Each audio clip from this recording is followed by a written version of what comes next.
Bonjour à tous, alors on se retrouve pour une vidéo qui va nous servir à corriger le bac blanc. Je vais vous demander, comme d'habitude quand il s'agit de cours en vidéo, de prendre des notes dans votre cahier. Donc si le dernier chapitre n'est pas tout à fait terminé, je ne sais plus exactement si c'est le cas en fait, vous laissez un peu de place dans votre cahier, vous prenez une nouvelle page et vous écrivez correction du bac blanc en titre. Je vais vous demander de prendre des notes et je vérifierai à notre retour en classe que ce travail de prise de notes est bien fait.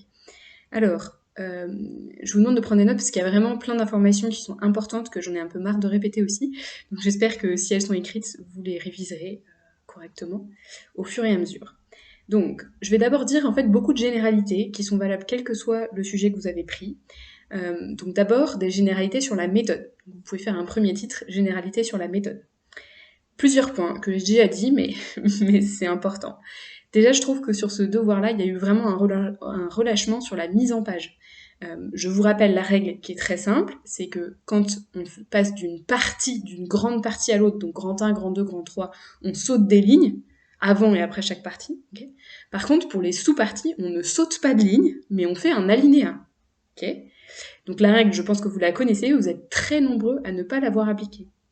À ceci s'ajoute un problème supplémentaire, c'est que vous avez eu des copies type bac, c'est-à-dire des copies avec des petits carreaux. Et sur des petits carreaux, si vous ne voulez pas tuer votre correcteur, s'il vous plaît, sautez des lignes. Là, les élèves qui font pas d'alinéa plus qu'ils ne sautent pas de ligne, en fait, on est agacé, fatigué, arrivé à la première page, vous perdez des points bêtement, en fait. Vous perdez pas des points consciemment, mais inconsciemment, c'est sûr que ça nous influence. Donc ça, c'est important. Ensuite, deuxième point pour ce qui est de la méthode un peu générale, c'est que les bonus bac, ça ne sert à rien si c'est hors sujet. D'accord. Ça, je le dis peut-être pas assez souvent, donc je vous le dis ici, un bonus bac hors sujet, ça ne sert à rien. Il faut que ça soit dans le sujet, que ça soit bien amené dans la justification, etc.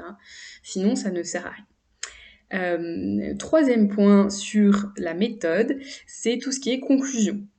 Alors, la méthode de la conclusion, je vous rappelle que première chose, c'est de trancher. Vous ne devez pas juste récapituler ce que vous avez fait dans le devoir. Il faut trancher, il faut donner votre avis.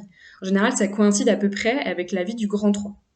Ensuite, la deuxième chose à faire, et qui est vraiment très valorisée, c'est de reprendre la situation qui était au tout début de l'intro et d'y répondre. Donc, si vous aviez pris, je sais pas, sur la culture des natures telle l'homme, vous avez pris l'exemple de quelqu'un qui veut changer de religion, voilà, et voir est-ce que ça l'a dénaturé ou pas, sa première religion, sa deuxième religion, etc. Il faut y répondre à la fin. Dire, du coup, ça l'a dénaturé ce changement de religion ou pas? D'accord. Donc vous reprenez la situation initiale et vous y répondez. En revanche, vous ne faites pas d'ouverture en philosophie. Ça ne sert à rien, c'est hors sujet la plupart du temps, etc. Donc pas d'ouverture en philosophie. Jamais. Jamais. Quatrième point de méthode générale, c'est tout ce qui est définition et recours aux définitions. Les définitions, c'est vraiment très important de bien les faire dans l'introduction. Alors déjà, évidemment, il faut connaître son cours, hein, pour voilà, bien connaître les définitions.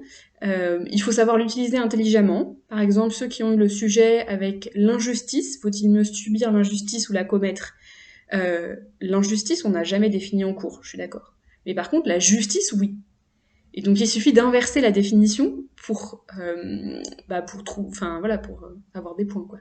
Alors je sais pas si c'est que vous connaissiez pas la définition de la justice ou si vous n'avez pas pensé à l'inverser pour trouver celle de l'injustice, mais ça a vraiment beaucoup manqué dans les introductions. En l'occurrence, donc la justice, pardon, c'est de rendre à chacun selon son dû, donc donner à chacun ce qu'il mérite, et donc l'injustice, c'est le fait de ne pas donner à chacun ce qu'il mérite. Donc il y a trois sens du coup, hein, le fait de pas donner ne pas respecter ses droits, ne pas lui donner le salaire ou la rémunération qu'il mérite, et ne pas lui donner la sanction qu'il mérite. Ça recoupe les trois sens de la justice morale, la justice distributive et la justice pénale. Okay. Donc ça, c'est pour les définitions dans l'intro. Après, il faut savoir bien les réutiliser dans le cours du devoir. En fait, alors là, c'est très surprenant. Plutôt sur le premier sujet, souvent, peut-être parce que vous avez... Donc le premier sujet, c'est celui sur la justice, justement. Comme vous avez mal défini la justice dans l'intro, vous le réutilisez mal dans la suite du devoir. Je rappelle que dans l'étape de justification d'un argument, c'est très puissant quand vous faites ça avec des définitions. Ça aide à creuser les définitions, etc. Donc ça, c'est bien. En revanche, donc c'est pas très bien fait pour le sujet sur la justice. En revanche, sur le sujet sur la culture, ça a été fait de façon très brillante, la réutilisation des définitions. J'étais même assez fière de vous, en fait. Sur la culture, il y en a qui réutilisent très bien les différents sens du mot nature, les différentes couches qui constituent un être humain, la définition de la liberté, etc. Donc, dans la suite du devoir, vous voyez. Et donc, même pour vous dire, je crois qu'il y a un élève qui a eu une très bonne note alors qu'il cite quasiment aucun philosophe. Je vous avais dit au début de l'année que c'était possible pour ceux qui sont un peu brillants. Mais parce qu'il utilise très bien les définitions et du coup il argumente très bien. Voilà, c'est pas une stratégie que je recommande pour, allez, disons 90% des élèves de la classe. Vous devez apprendre votre cours et vous devez connaître des philosophes. Mais certains, quand ils sont suffisamment bons, en fait ils peuvent s'en passer parce qu'ils sont déjà philosophes par eux-mêmes, on va dire. Donc voilà, donc c'est vraiment, les définitions, c'est pas seulement dans l'intro, c'est aussi comment on les réutilise dans le corps du devoir. Voilà donc pour la première sous-section là, de cette vidéo, donc les remarques générales de méthode. Deuxième sous-section qui concerne à nouveau tout le monde, quel que soit le sujet que vous avez pris, ce sont les remarques de cours. Donc c'est des points de cours que j'ai peut-être mal expliqués, que je voudrais réexpliquer, parce que quand il y a plusieurs élèves qui font une erreur, c'est que peut-être que j'ai mal expliqué certains points.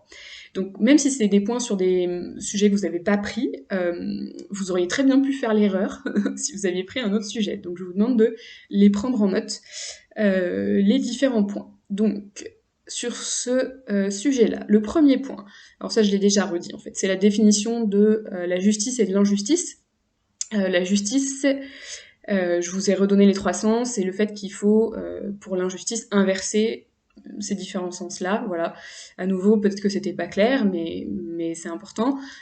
Du coup, l'injustice, il faut pas se focaliser, par exemple, sur le fait que la première définition, le fait que ça soit le non-respect des droits. Alors effectivement, quand je sais pas, quand si on vous frappe, si on vous agresse, c'est une injustice au sens où on n'a pas respecté vos droits fondamentaux, mais il y a d'autres sens de l'injustice, d'accord ? Alors, deuxième point un peu en rapport avec ça, c'est que certains d'entre vous, vous avez considéré trop rapidement qu'une sanction, c'était une injustice. Okay ? Et d'ailleurs, du coup, il y a plein de réflexions en disant, l'État, il peut être très sévère et donner des sanctions, c'est des injustices, mais dans ce cas-là, ces injustices-là, elles sont bienvenues. Bah non, une sanction, c'est pas nécessairement une injustice, ça dépend si elle est proportionnelle à la faute commise. Il y a des sanctions qui sont justes, il y a des sanctions qui sont injustes, parce qu'elles sont trop ou pas assez élevées. C'est le troisième sens du mot justice. Le troisième sens du mot justice, c'est la justice pénale. Donc c'est donner à chacun la sanction qu'il mérite. Donc il y a des sanctions qui sont parfaitement méritées. Donc attention à ça. Une sanction, c'est pas nécessairement une injustice du tout. Ensuite, troisième point de cours, donc c'est Nietzsche. Alors Nietzsche, dans le premier chapitre de l'année, sur le bonheur, on avait dit que pour Nietzsche, le bonheur consistait dans la coïncidence, je vais y arriver, avec soi-même. C'est-à-dire qu'il ne faut pas laisser sa conscience dériver et partir en d'autres lieux, en d'autres temps. Il faut se concentrer sur l'instant présent. Ici, la conscience dont parle Nietzsche, c'est la conscience tout court, et pas la conscience morale. Maintenant, on a donné ces définitions-là dans le chapitre sur la conscience. C'est vrai qu'on l'avait pas fait au début de l'année, mais du coup, je reprécise les choses. Nietzsche, il parle ici de la conscience tout court, c'est-à-dire la capacité d'attention à soi-même et au monde extérieur. D'ailleurs, ici, voilà, oui, c'est ça. Et pas du tout de la conscience morale. Il n'est pas en train de dire quand notre conscience morale s'active, qu'on a des scrupules, de la culpabilité, alors on peut pas être heureux. Non, il parle pas du tout de la conscience morale ici, c'est bien essayé, mais non. C'est vraiment de la conscience tout court, la capacité de présence à soi-même et au monde, la capacité d'attention minimale au monde alentour et à nous-mêmes. Okay ? En revanche, dans le chapitre sur la liberté, Nietzsche parle de la conscience morale dans ce chapitre-là.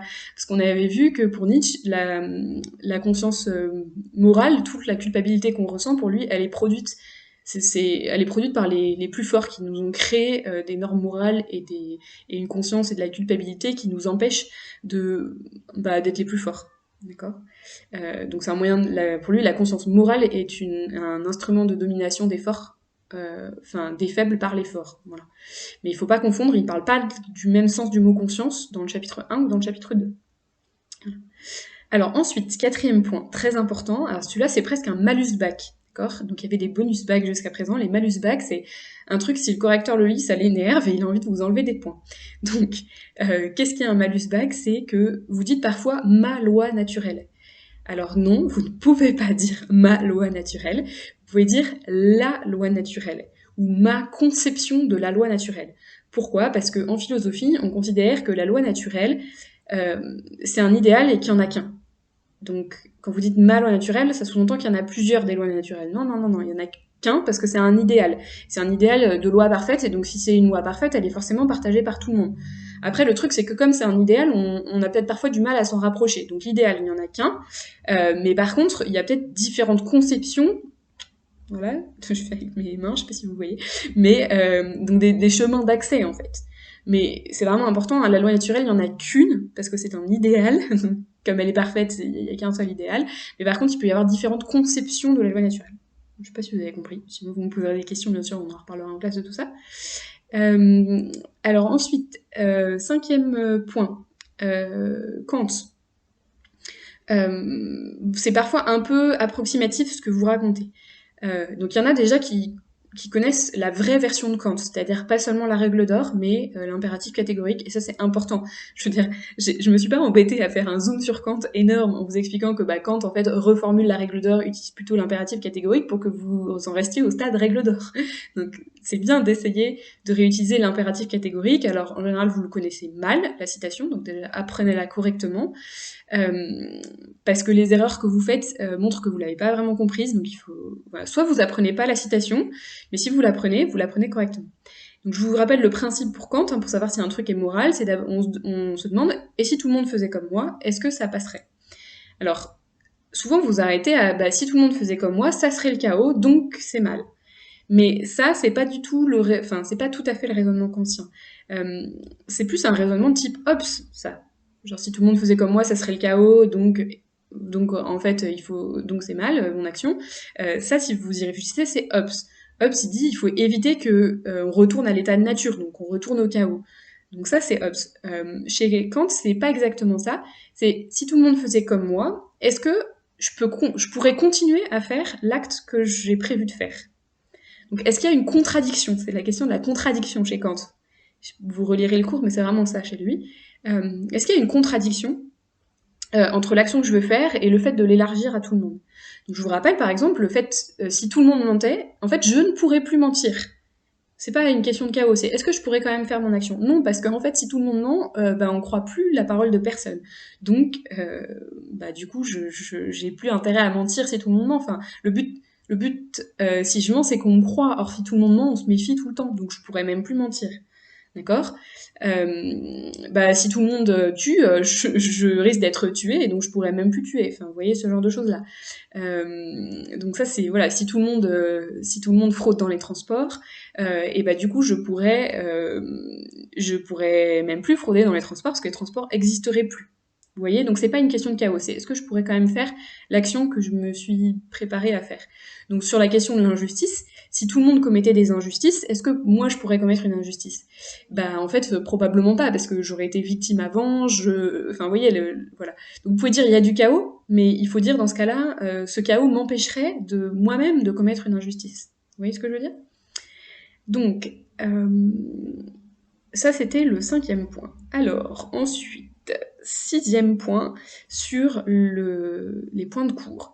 C'est aussi un malus bac, et vous allez voir qu'il a un peu un rapport avec le malus bac précédent. C'est que, pour tous les philosophes, la raison, elle est universelle.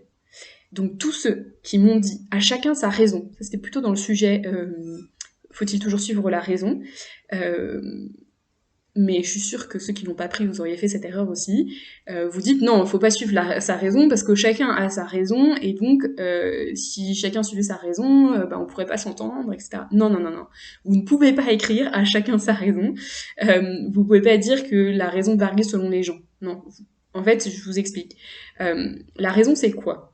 C'est la capacité à se poser des questions et à y répondre de façon logique. Est-ce que vous êtes d'accord que les règles logiques, elles sont universelles? Par exemple, le fait de ne pas se contredire, c'est une règle qui est valable pour tout le monde. Vous allez me dire, mais il y a des gens qui sont pas logiques. Oui, mais dans ce cas-là, c'est pas qu'ils ont une raison différente des autres, c'est qu'ils ont pas de raison.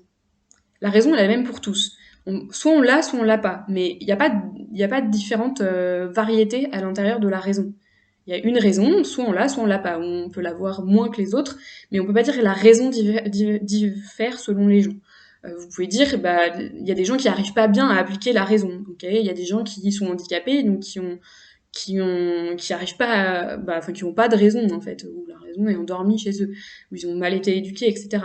Mais la raison, quand on l'a, on a tous la même. Voilà, je sais pas si c'est clair. Une autre façon de le dire, certains disent plutôt, en fait, les raisonnements varient. Les gens font des raisonnements différents, ok, mais le fait qu'ils fassent des raisonnements différents, ça veut pas du tout dire qu'il faut arrêter de suivre la raison. Au contraire, plus on va continuer à utiliser la raison, comme on a les mêmes règles logiques, normalement, on va se mettre d'accord sur nos raisonnements, en fait. Donc, les raisonnements varient, mais en fait, plus on va utiliser la raison, comme la raison est universelle, plus les raisonnements vont converger. Vous avez peut-être déjà vécu ça, j'espère, dans un débat qui fonctionne bien, où tout le monde est logique, et voilà. Et ben en fait, voilà, plus on utilise la raison, plus ça converge. Donc, c'est un des seuls trucs qui est universel, la raison. Les règles logiques, c'est les mêmes pour tout le monde. Le fait qu'il ne faut pas se contredire, les règles pour faire des syllogismes, c'est les mêmes, quoi, pour tout le monde. Donc même si les gens font des raisonnements divers, ou même s'ils se trompent, normalement, plus ils utilisent la raison, plus ils vont converger. Je ne sais pas si c'est clair, on y reviendra en classe si nécessaire. 7e point, donc la raison ici. Alors, la raison, la première caractéristique, c'est la raison, elle permet de se poser des questions. Alors, je vais peut-être pas bien insister là-dessus en cours, mais c'est du coup, c'est la raison qui produit le doute. Douter, ça veut dire se poser plein de questions tout le temps. Remettre en cause les choses, mais en se posant des questions. Donc c'est la raison qui produit le doute. Même quand il s'agit de douter de l'expérience. Donc c'est vrai qu'on peut douter, par exemple, dans le cas de la robe, se dire, mais en fait, elle est de quelle couleur finalement. Mais, donc c'est un doute à propos de notre expérience sensible et sensorielle, mais c'est la raison qui nous fait douter dans ce cas-là. C'est pas l'expérience en elle-même. Si vous aviez juste des expériences sans capacité à réfléchir, vous ne douteriez pas. D'accord ? Donc ça, c'est vraiment important, c'est la raison qui fait douter. Toujours sur la raison, ça je pense que c'est aussi un truc que j'ai pas forcément bien expliqué, la distinction entre raison théorique et raison pratique. Donc la raison théorique, c'est celle qui nous amène à chercher la vérité. La raison pratique, c'est celle qui nous aide à bien nous comporter. En fait, donc, par exemple, on va dire, quelqu'un qui est raisonnable, c'est quelqu'un qui va suivre les normes et les règles de la société. Il est raisonnable, il utilise sa raison, il se dit, bon, ok, j'ai envie d'avoir une bonne note à l'école, et bah du coup, qu'est-ce que je vais faire ? Bah je vais pas bavarder, je vais suivre, voilà, les règles qu'on m'a données, etc. Donc ça, c'est déjà une première façon d'utiliser la raison pratique. Donc c'est, bah voilà, réfléchir pour essayer de bien appliquer les règles et bien avoir un objectif, trouver les bons moyens d'atteindre cet objectif, etc. Il y a une deuxième façon d'utiliser la raison pratique, et peut-être que ça va faire un tilt dans votre tête, c'est d'utiliser la raison pratique pour devenir plus libre. Donc c'est toujours une histoire de comportement ici, il n'y a pas juste de réflexion sur le monde. Et ça va faire tilt parce que ça, c'est tout ce qu'on avait vu dans le chapitre sur la liberté. Quand on avait fait Hannah Arendt et les 3 facultés supérieures, la vie de l'esprit, etc., on avait dit, pour se libérer d'un déterminisme, il faut, en prendre conscience, de réfléchir, donc c'est-à-dire prendre conscience que je suis addict à la cigarette, de réfléchir au danger de la cigarette, là, c'est la raison. Et c'est la raison pratique. Parce que du coup, après, 3e étape, j'ai engagé ma volonté pour lutter contre mon déterminisme. Donc vous voyez, ici, il s'agit de bien se comporter, non pas pour suivre une règle, une norme, un objectif, qui est déjà donné, mais pour se libérer, être plus libre. Donc, en fait, ce dont j'avais parlé dans le chapitre sur la liberté, c'était de la raison pratique. Voilà, je sais pas si ça va vous permettre d'imbriquer les différents chapitres entre eux. Voilà. Et alors, ensuite, petit point sur un bonus bac. Dans le chapitre sur la nature, on avait dit la culture, c'est la nature de l'homme. Il y en a certains qui l'ont appris par cœur, c'est bien, mais ça sert à rien d'apprendre un bonus bac hors contexte si vous le comprenez pas. Donc c'est pour ça que je vous avais dit, genre, révisez vos fiches, c'est très bien, mais ça suffit pas. C'est important de relire aussi tout le cours depuis le début de l'année pour s'en imprégner et s'imprégner des raisonnements. La culture, c'est la nature de l'homme, on l'avait utilisé dans une sous-partie qui était là pour dire, en fait, c'est la nature de l'homme par opposition aux animaux. Okay, les animaux subissent leurs pulsions. Nous, on arrive à mettre des médiations dans l'expression de nos pulsions grâce à la culture. Et donc la culture, c'est dans la nature de l'homme par opposition aux animaux. D'accord ? Il y en a certains qui n'ont pas du tout compris que ça voulait dire ça. Ils ont compris la culture, c'est dans la nature de l'homme, au sens où ça fait tellement partie de nous depuis qu'on est tout petit que ça fait partie de notre nature. Alors, je comprends, c'est une façon bizarre, originale, on va dire, d'utiliser le bonus bac, mais qui est aussi un tout petit peu fausse, parce que du coup, euh, en fait, c'est comme si vous squeeziez un problème. Quelque chose qui est hyper intégré en nous parce qu'on nous l'a mis depuis tout petit, en fait, c'est un déterminisme. Donc, c'est comme si vous disiez, la nature de l'homme, c'est des déterminismes. Et du coup, c'est bizarre de l'utiliser en disant, bah du coup, c'est une bonne chose. Bah non, enfin... En fait, disons que... Enfin, le problème que vous squeezez, c'est que la nature de l'homme, c'est aussi la liberté. Et en fait, si vous considérez que la culture, c'est dans la nature uniquement parce que c'est quelque chose qui est très ancré en nous, c'est une habitude, vous squeezez un problème. Je sais pas si je suis claire. En fait, vous pouvez le dire, mais dans ce cas-là, on s'attend à ce que dans la sous-partie suivante ou dans la transition suivante, vous fassiez émerger le problème en disant ça fait partie de ta nature, mais est-ce que ça veut pas dire que, en fait, cette personne-là, elle s'est jamais vraiment posé de questions, elle a juste passivement intégré sa culture. Est-ce que du coup, si la culture c'est dans la nature de l'homme au sens où c'est une habitude, est-ce que ça veut pas dire que cette personnalité est pas libre? Voilà. Et en fait, je pense que ce que vous voulez dire au fond, c'est que la culture, c'est dans la nature de l'âme, non pas quand c'est une habitude, mais quand c'est un choix réfléchi. Et donc en fait, ce que vous voulez dire au fond, c'est que la vraie nature de l'âme, c'est la liberté. Je sais pas si je suis claire, je me suis peut-être un peu embrouillée sur celui-là, mais voilà, vous reposerez des questions si nécessaire. Donc j'en suis arrivée au 9e point de cours. Alors, ce qu'on va faire maintenant, c'est que je vais donner des conseils par sujet. Donc, là, un des avantages de la vidéo, c'est que vous pouvez sauter directement au sujet qui vous concerne, si vous êtes flemmard. Mais en fait, pour de vrai, je vous conseille plutôt d'écouter ça va être assez rapide, hein, les conseils que je donne spécifiques à chaque sujet et les prendre en note, parce que vous pouvez tomber sur des sujets un peu proches au bac, et donc vous serez content d'avoir un petit corrigé de plan, par exemple, voilà, de voir les erreurs qui ont été faites, etc. Donc 3e section, quelques éléments de correction sur les sujets. Donc, le premier sujet, c'était « Vaut-il mieux commettre l'injustice ou la subir ?» Alors ça, c'était un sujet vraiment intéressant, vous direz, bon, c'est moi qui l'ai choisi, mais qui amenait en fait à réutiliser la définition de la justice, donc ça c'était à la fin du chapitre sur la politique, mais en fait surtout dans le contenu, le chapitre sur la morale. Alors, sur ce sujet-là, le gros piège, c'était le grand 3. Je m'explique. Parce qu'en fait, la tentation était grande de dire, le mieux, c'est de ni la subir, ni la commettre, l'injustice. Ce serait mieux qu'il n'y ait aucune injustice dans le monde. Alors oui, oui, c'était une évidence, mais en fait, vous court-circuitez le sujet, vous esquivez la difficulté en faisant ça. En fait, le sujet vous demande de choisir. Pourquoi ? Parce qu'en fait, il y a plein de situations, parce qu'on ne vit pas dans un monde de bisounours, où on doit choisir entre subir ou commettre. D'accord ?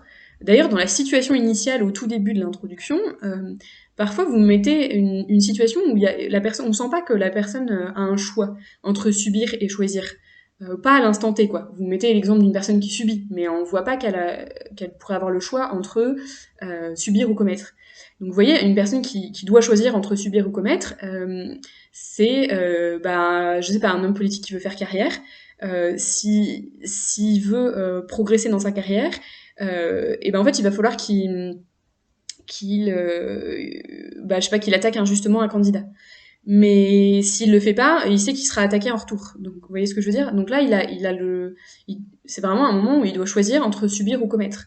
Donc voilà, ça peut être aussi une personne, alors ça vous a aidé parce qu'on l'avait traité en cours, une personne on a tué un de ses proches, soit il subit juste, soit il commet en se vengeant. D'accord ? Donc En fait, le truc, c'est que ce sujet vous demande de choisir entre subir ou commettre. Vous pouvez pas juste dire, le mieux ce serait ni l'un ni l'autre, parce que dans la vraie vie, on n'est pas dans un monde de bisounours, donc il faut souvent choisir, en fait, entre subir ou commettre. Donc ça, c'est vraiment un point important. Donc un grand 3 qui dit ni l'un ni l'autre, il est hors sujet. Il est hors sujet. Et donc, vous savez que quand vous avez un grand 3 qui est hors sujet, vous pouvez pas avoir plus de 14. C'est un vrai problème. Donc, il y avait 2 façons pour moi de faire un grand 3 intéressant. Déjà, il y avait de réutiliser ce que j'avais dit en cours. C'est-à-dire, en fait, la solution, ça serait de dire, il vaut mieux subir l'injustice et laisser l'État la punir. D'accord? Et la punir de façon juste. Comme ça, on est bon, il n'y a pas besoin de commettre de vengeance qui serait disproportionnée, etc. Donc la solution, c'est de punir les injustices, pas de les commettre. Voilà. Et les punir de façon juste et donc laisser l'État le faire. Donc on peut subir si l'État punit derrière. Ce qui est différent d'ailleurs de la partie qui serait dire, bah en fait il faut subir peu importe la punition, parce que c'est pour des raisons psychologiques ou morales, on va pas commettre soi-même une injustice. Donc vous voyez, c'est 2 façons de dire subir. Il y en a une, je suis quoi qu'il arrive, voilà, je suis un peu un Gandhi, quoi, non violent. L'autre, c'est je subis, mais derrière, je demande à l'État de rendre la justice. D'accord ? Donc ça marchait très bien. En fait, c'était une solution que je vous avais donnée en cours. Il faut pas hésiter à la réutiliser. Donc vous voyez comme quoi le fait de relire aussi l'intégralité du cours, ça vous donne des idées pour les plans, en fait, hein, tout simplement.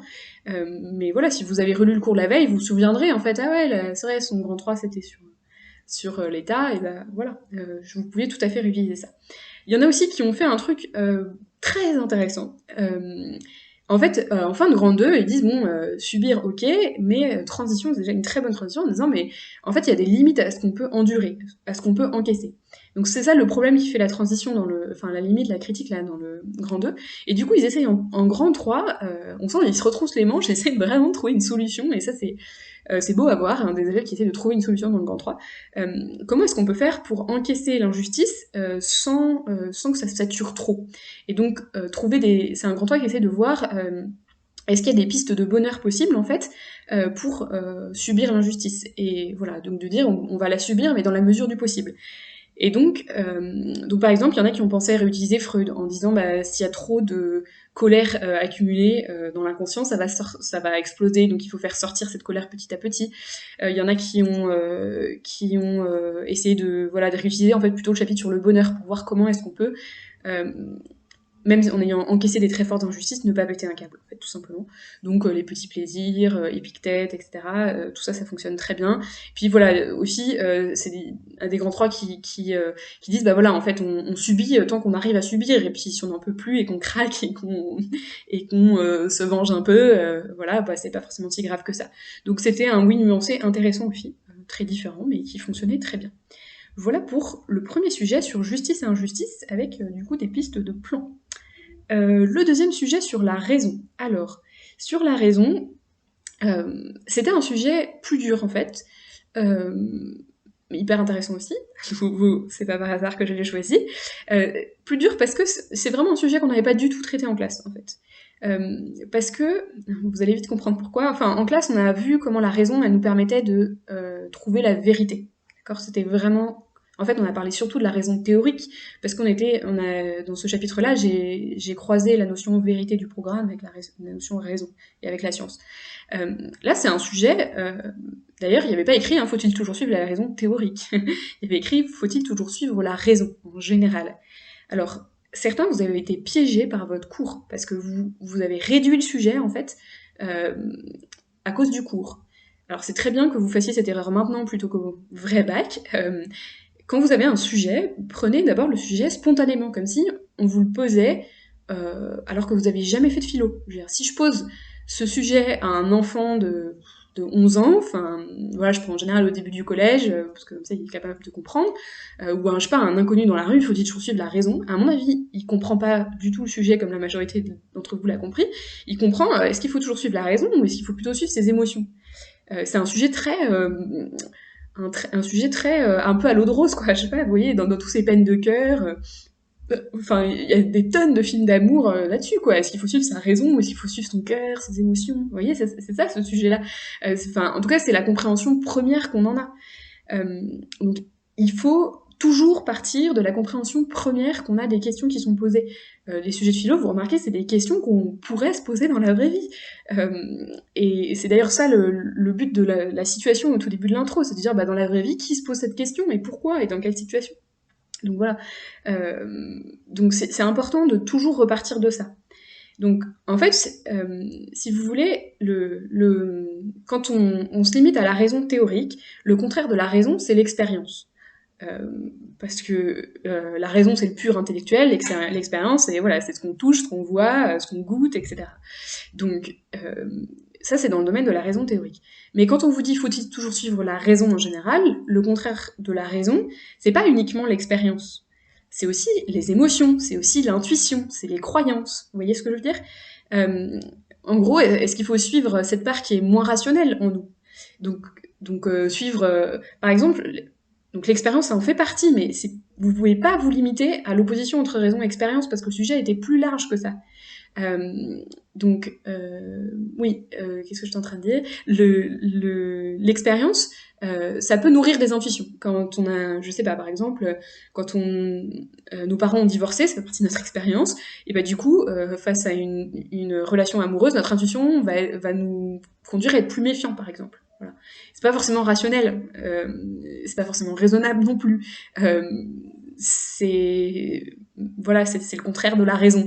Donc en fait, quand on s'intéresse à la quête de la vérité, quand vous avez des sujets qui vous demandent la raison permet-elle d'atteindre la vérité, voilà, ou la raison est-elle le fondement de la science, etc. Dès que vous avez dans le sujet un autre terme qui connote la quête de la vérité, de la connaissance, etc., ça veut dire que vous avez un sujet sur la raison théorique. Et dans ce cas-là, tout ce que j'avais dit sur le plan classique, grand 1, raison, grand 2, expérience, grand 3, raison plus expérience, fonctionne très bien. Okay, mais par contre, si vous avez un sujet plus large, vous pouvez pas vous contenter de grand 1, raison, grand 2, expérience, grand 3, raison plus expérience.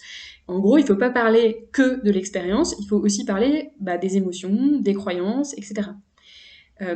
Une autre façon de le dire, c'est que du coup, quand vous, dans votre grand 2, quand vous avez dit il faut pas suivre la raison, vous avez dit il faut pas suivre la raison, il faut suivre l'expérience. Mais en fait, du coup, comme vous êtes limité à l'expérience, votre grand 2 n'est pas assez radical. Parce qu'en fait, quand on regarde la raison en général, la vie en général, en fait, comment dire, vous voyez bien que en réalité, expérience et raison, ça va très vite ensemble. C'est pour ça que d'ailleurs, c'est les sujets classiques sur raison et vérité sont pas très intéressants parce qu'en fait, on voit bien. Enfin, j'exagère un peu de dire ça, mais je le pense un peu quand même. C'est-à-dire qu'en fait, la raison, elle nous dit, c'est les raisonnements logiques pour atteindre la vérité. Mais en fait, on se rend bien compte très vite que si on veut atteindre la vérité, ce qui est le but de la raison, les raisonnements logiques vont pas suffire, il va falloir aussi utiliser l'expérience. Donc c'est la raison elle-même qui nous dit qu'il faut utiliser l'expérience. Hein, que la raison nous amène à chercher la vérité.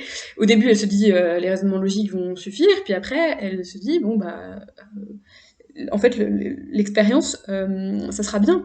Et vraiment, ça va aller ensemble. Donc, raison et expérience sont pas si opposés que ça. Le problème se résout très vite. Voilà. En revanche, quand on prend le sujet très large là sur faut-il suivre la raison, en général, dans la vie, et pas uniquement pour chercher la vérité, les émotions, les croyances, les intuitions, c'est beaucoup plus le contraire de la raison. On a beaucoup plus de mal à voir comment ça va aller ensemble. Voilà. Et du coup, de parler de pas seulement de l'expérience, mais de la raison, de l'intuition et des croyances dans le grand 2, ça faisait un grand 2 beaucoup plus radical. Or, en fait, il faut savoir qu'un des critères de notation, pour l'instant, je pense que vous avez jamais eu ce problème-là, mais il vaut mieux se planter maintenant qu'au bac. Vous regarderez dans le fiche de critères, c'est le cas. Un des critères du plan, c'est est-ce que le plan est ce qu'on appelle un plan unilatéral. Donc si vous avez un plan unilatéral, complètement unilatéral, vous aurez moins dans la case, ce qui fait pas beau. Donc un plan unilatéral, c'est un élève qui dit grand 1 oui, grand 2 oui, grand 3 oui, grand 4 oui, enfin bref. Donc en fait, en gros, qui ne va pas dans l'opposition, quoi. Il reste bloqué sur son opinion. Et ça, c'est le tarif d'un vrai plan unilatéral, c'est 6. Parce que c'est vraiment la base de la philo de considérer que, tiens, la question, elle est vraiment problématique, il peut y avoir plusieurs opinions, être ouvert d'esprit, etc. Donc, un vrai plan unilatéral, c'est 6 sur 20. Là, en réalité, vous avez fait des plans quasi unilatéraux, enfin presque unilatéraux. C'est-à-dire que votre grand 2, il n'est pas assez radical. Donc, c'est pas comme si vous aviez fait oui, oui, oui, oui, oui, mais vous avez fait oui, oui nuancé, oui, voilà. Vous voyez ce que je veux dire? En gros, sur un sujet, en gros, quand on sait qu'il y a une position qui est dans le grand 2 qui est ultra radicale et que vous êtes passé à côté, on va forcément vous sanctionner là-dessus. Il faut aller au maximum dans la critique, quoi, dans le grand 2, et être radicalement opposé à ce qu'on avait dit dans le grand 1, si possible. Alors, c'est pas toujours possible, par exemple, sur raison et expérience, bah, si vous parlez de l'expérience, c'est pas hyper radical, mais là, c'est juste que vous pouvez pas faire plus radical que ça. Mais quand c'est possible, il faut avoir un grand 2 très radical. Voilà. Et donc du coup, ça vous handicape beaucoup. Si vous avez... Parce que ça veut dire que vous n'avez pas compris une partie du problème. Et du coup, il y a beaucoup de 11 pour ça. Voilà. 11, 12 parfois, mais vous pouvez pas avoir plus de 11, 12 quand vous avez pas... Enfin, vous avez la moyenne, hein, c'est pas dramatique, mais vous n'avez pas vraiment compris le problème, en fait. Vous n'avez pas vraiment compris le problème. Voilà. J'y reviendrai, n'hésitez pas à me poser des questions face à votre copie, si nécessaire. Les copies, j'ai peut-être oublié de le dire, je vous les rendrai au prochain cours en présentiel. Donc voilà. Donc ça, c'était le sujet sur la raison.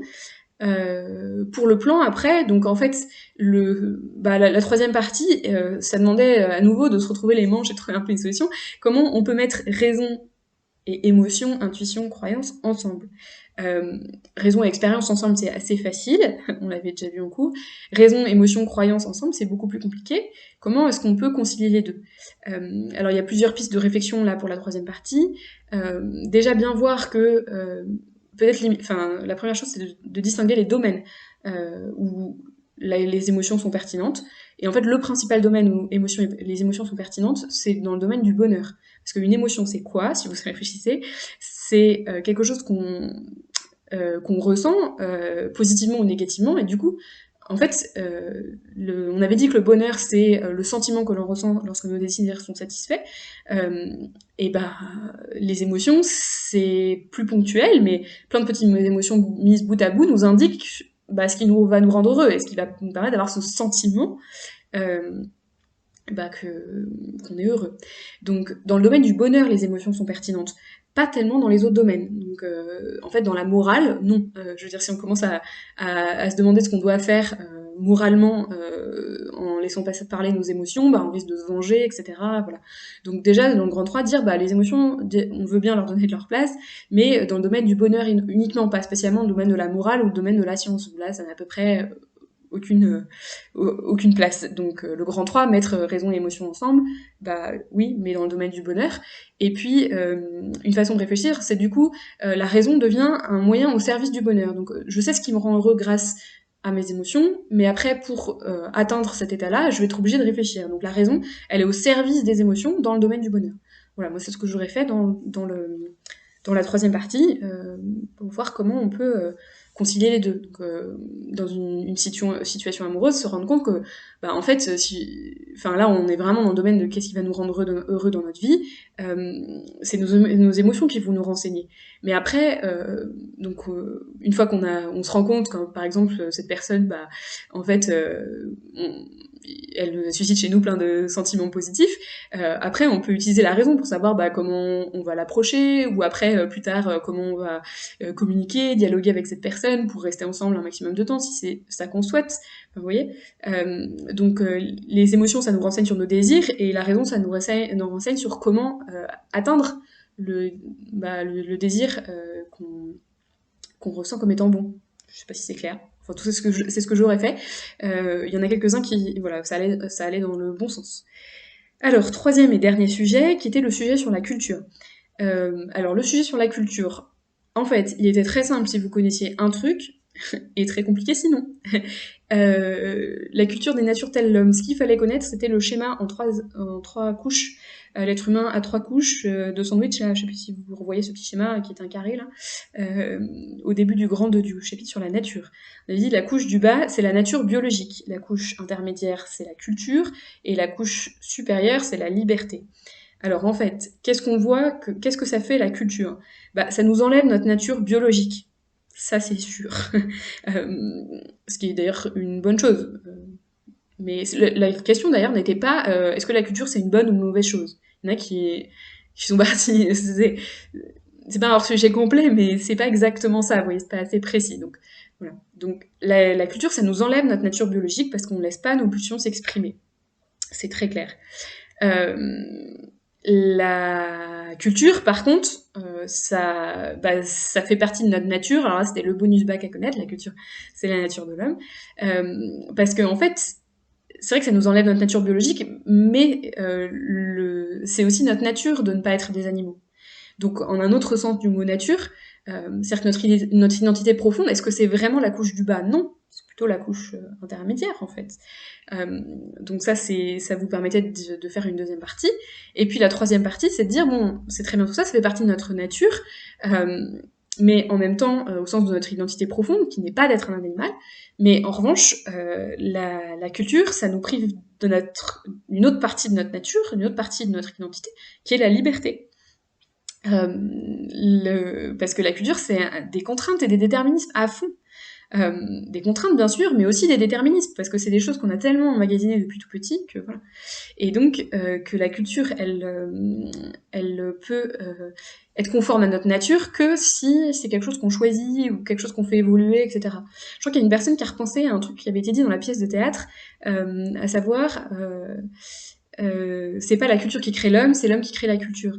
Donc, l'homme qui crée la culture, c'est-à-dire qu'on peut la faire évoluer, notre culture, et que alors pas la créer de toutes pièces, hein. Ça, il y a des élèves qui ont dit ça. Vous, en tant qu'individu, vous pouvez pas vraiment créer une culture.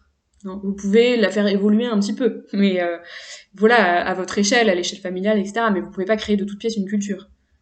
C'est un truc qui est partagé par tout un groupe, une culture. Hein. Donc voilà, vous pouvez changer une culture familiale ou une culture dans deux groupes d'amis, mais bon, à l'échelle nationale, vous pouvez devenir artiste, et voilà. Mais, donc ça c'est une piste pour un grand 3 de montrer comment on peut utiliser la liberté pour faire évoluer la culture. Et dans ce cas-là, une culture, quand culture rime avec liberté, ce qui est pas du tout évident, hein, et ben dans ce cas-là, ça nous dénature pas tant que ça. Mais voilà, c'est pas une évidence totale. Donc voilà, il y a des élèves qui se sont concentrés plus sur le problème culture versus liberté, et d'autres qui se sont concentrés plus sur le problème culture versus nature biologique. Il fallait traiter tout, sinon vous réduisez un petit peu le sujet. Voilà, du coup pour tous les éléments que j'avais à dire sur le bac blanc. Donc j'espère que vous avez bien pris des notes au fur et à mesure dans votre cahier, et je vous rendrai les copies la prochaine fois qu'on se voit. Voilà, au revoir.